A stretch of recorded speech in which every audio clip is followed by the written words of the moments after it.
சென்னையில் காவல் ஆணையரை மாற்றியதால் மட்டுமே சட்டம் ஒழுங்கு சரியாகி விடாது என எதிர்க்கட்சித் தலைவர் எடப்பாடி பழனிசாமி விமர்சித்துள்ளார்.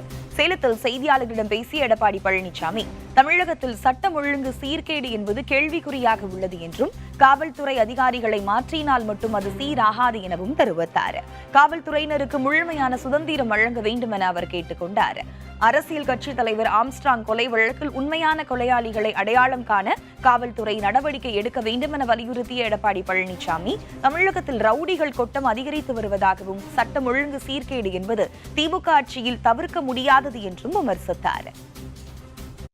ஐஜி மாற்றினதுனால சட்ட ஒழுங்கு சிறப்பாக இருந்துராது.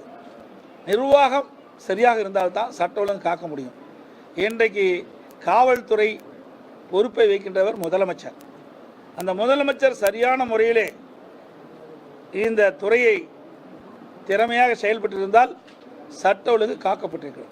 இன்றைக்கு திராவிட முன்னேற்ற கழகம் ஆட்சிக்கு வந்தபோது காவல்துறை சுதந்திரமாக செயல்பட முடியவில்லை. அதனால தான் எங்கே பார்த்தாலும் போதைப்பொருள் விற்பனை தாராளமாக இருக்குது. எங்கே பார்த்தாலும் கொலை, கொள்ளை, திருட்டு, வழிப்பிரிவு, பாலியல் கூட தொடர்ந்து நடந்த வண்ணம் இருக்குது. எங்கே பார்த்தாலும் ரவுடிகளுடைய ராஜ்யமாக இருந்துட்டு இருக்குது. இதையெல்லாம் ஒடுக்க வேண்டும் என்று சொன்னால் காவல்துறைக்கு முழு சுதந்திரம் வழங்கப்பட்டால்தான் தமிழகத்தில் சட்ட ஒழுங்கு பாதுகாக்க முடியும், ரவுடிகளை அடக்க முடியும்.